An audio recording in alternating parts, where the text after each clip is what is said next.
السلام علیکم ناظرین، یہ ہے مغل بادشاہ اورنگزیب عالمگیر کے دور میں قائم ہونے والی عظیم الشان بادشاہی مسجد کا مین دروازہ۔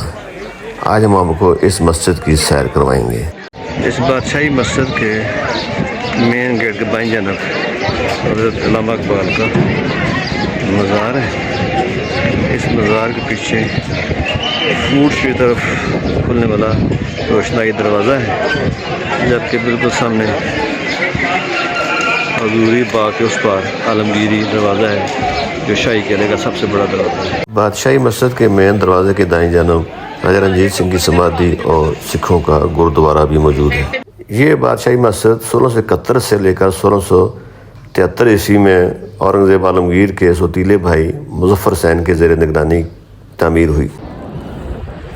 یہ خواتین حضرات لاہور کی سب سے بڑی جامع مسجد بادشاہی مسجد، جس کے سین میں اس وقت کھڑا ہوں، یہ آپ دیکھ رہے ہیں کہ دنیا کی سب سے بڑی مسجد، خوبصورت مسجد جو عالمگیر شہنشاہ کے دور میں بنائی گئی تھی، اور کہتے ہیں کہ اس پر تقریباً 6 لاکھ اس وقت کی کرنسی خرچ ہوئی تھی، اور یہ کئی صدیوں تک دنیا کی سب سے بڑی مسجد مانی جاتی رہی ہے۔ آپ دیکھ سکتے ہیں کہ مسجد خوبصورت اور دیدہ زیب ہے۔ شام کا ہر وقت ہجوم رہتا ہے۔ اس مسجد کے تمام سین لال پتھروں سے، مین عمارت بھی لال اعلیٰ قسم کے پتھروں سے اور گنبد ماربل سے بنائی گئے ہیں۔ یہ تمام لال پتھر انڈیا سے لایا جاتا ہے، پہلے بھی لایا جاتا تھا، اب بھی اس مسجد کی تعمیر و مرمت میں اسی لال پتھر کو استعمال کرتے ہیں، اور وہ بھی انڈیا سے ہی منگوایا جاتا ہے۔ یہ بادشاہی مسجد کا شمالی حصہ ہے، جہاں برآمدہ نما عمارت بنی ہوئی ہے۔ اس میں رکھے ہوئے بڑے بڑے طاق یا خالی جگہ، ان کے اس پار آج کل تو مینار پاکستان ہے، گریٹر اقبال ہے۔ کبھی یہاں مسجد کے تعمیر کے دوران دریا راوی بہا کرتا تھا۔ اس دریا راوی کے کنارے یہ مسجد بنائی گئی تھی، جو کم از کم 20-25 فٹ سطح زمین سے اوپر بلند ہے۔ اسی شمالی دیوار کے ایک کونے پر راجہ رنجیت سنگھ کی سمادھی بھی ہے، اور ایک گردوارہ بھی ہے۔ ان حلالی چھوٹی محرابوں والے بڑے محرابی دروازوں کے بالکل سامنے مسجد کا مین صحن ہے اور مین عمارت ہے۔ یہ سامنے جو آپ کو تنگ دروازوں والا حصہ نظر آ رہا ہے، مسجد کی تعمیر کے وقت یہ حجرے ہوا کرتے تھے، یہاں مسجد کے خادمین اور دوسرے لوگ رہا کرتے تھے۔ انگریز دور میں ان حجروں کو ختم کر کے اس طرح کے کھلے علاقے میں تبدیل کر دیا گیا تھا، تاکہ مسلمان 1857 کی جنگ آزادی کے بعد اس علاقے کو اپنے مورچوں کے طور پر استعمال نہ کر سکیں۔ اور بالکل سامنے مسجد کا شمالی حصہ آپ کو نظر آ رہا ہے۔ اس مسجد کے 4 چھوٹے اور 4 بڑے مینار ہیں، اور بڑے میناروں کی اونچائی تقریباً 176 فٹ ہے۔ اور مسجد کی یہ شمالی دیوار، اس میں 2 محرابی دروازے ہیں، جن کے اوپر بہت خوبصورت لال پتھروں کا کام ہوا ہوا ہے۔ اس کے اوپر آپ چھوٹے مینار اور درمیان میں چھوٹا گنبد دیکھ رہے ہیں۔ 1799 میں جب راجہ رنجیت سنگھ کی فوج نے لاہور کا کنٹرول سنبھالا، تو یہ مسجد بھی ان کے قبضے میں آ گئی، اور اس مسجد کے صحن کو فوجیوں کے استعمال میں آنے والے گھوڑوں کے لیے استبل میں تبدیل کر دیا گیا، اور اس حیاتے کے آس پاس موجود 80 حجروں کو فوجیوں کی رہائش گاہ اور بارود خانے میں تبدیل کر دیا گیا۔ مسجد کی شمالی اور جنوبی ان دیواروں کے اندر حجرے ہوا کرتے تھے، جو سکھ دور میں بھی اور برٹش حکومت کے دور میں بھی فوجیوں کی چھاؤنی کے طور پر استعمال ہوتے تھے، اور یہاں فوجی رہائش رکھا کرتے تھے۔ اور مسجد کے صحن میں موجود بڑا تالاب پانی کی کمی کو پورا کرتا تھا، جو زیادہ تر گھوڑے استعمال کرتے تھے۔ سکھوں اور انگریزوں کے دور میں اس مسجد کی تباہی کے بعد 1939 میں سکندر یاد خان نے ہندوستان کے مسلمانوں سے فنڈ اکٹھے کر کے نواب عالم یار جنگ بہادر کے زیر نگرانی اس مسجد کی تزئین و آرائش اور مرمت کا کام کروایا۔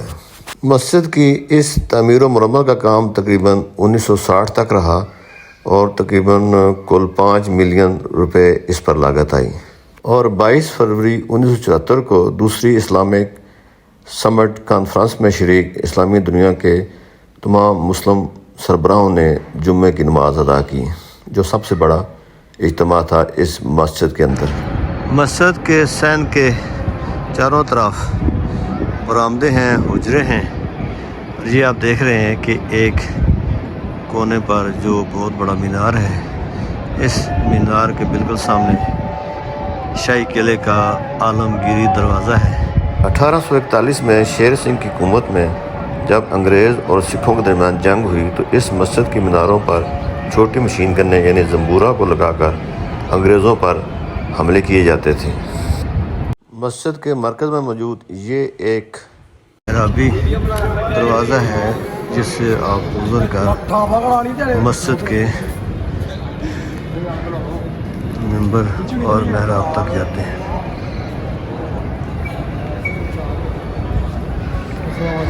یہ خوبصورت پیلا، کالا اور سفید ماربل جو اس کی مسجد میں فرش بنانے میں استعمال ہوتا ہے۔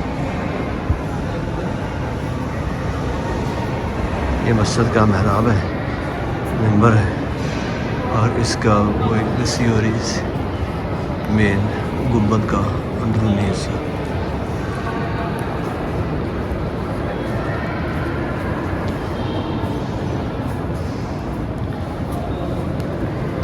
اس وقت ہم مسجد کی شمال کی جانب سے ایک محرابی داخلی دروازے سے اندر داخل ہو رہے ہیں، اور آپ دور تک دیکھ رہے ہیں کہ مسجد کے محرابی دروازے یہاں بھی بہت خوبصورتی سے سجائے گئے ہیں۔ مسجد کا انٹیریئر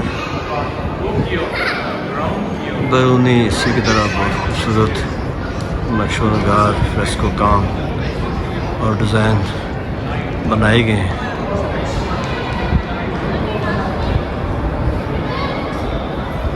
یہ مسجد کے 3 خوبصورت بڑے بڑے گنبد کے نیچے ایک گنبد کا اندرونی منظر ہے جو انتہائی دلکش ہے۔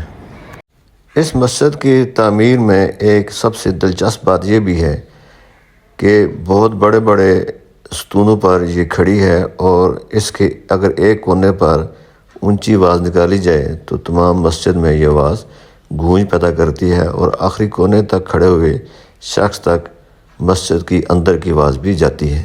مسجد کے 3 گنبدوں کے نیچے 3 محراب بھی بنائے گئے ہیں۔ مسجد کے اندرونی دیواریں ستون نما ساخت جو ہے بہت مضبوط، پائیدار اور اندرونی طور پر خوبصورت نقش و نگار رنگ اور سنگ مرمر کے پتھروں سے سجائی گئی۔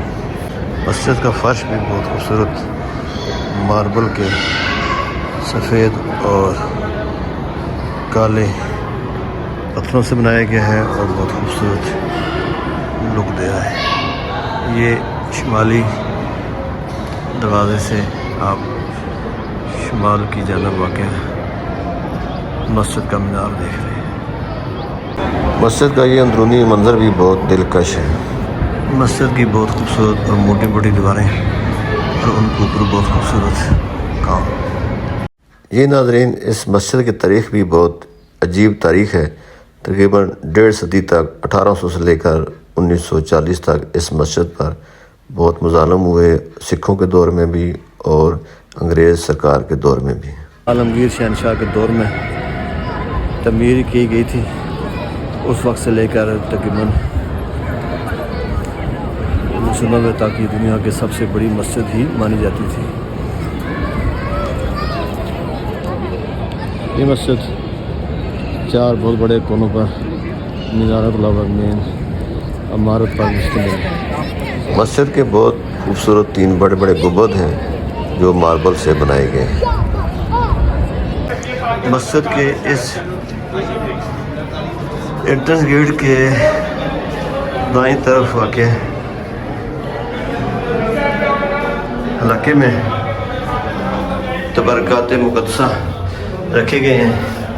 آئیے آپ کو ان کا دیدار کرواتے ہیں.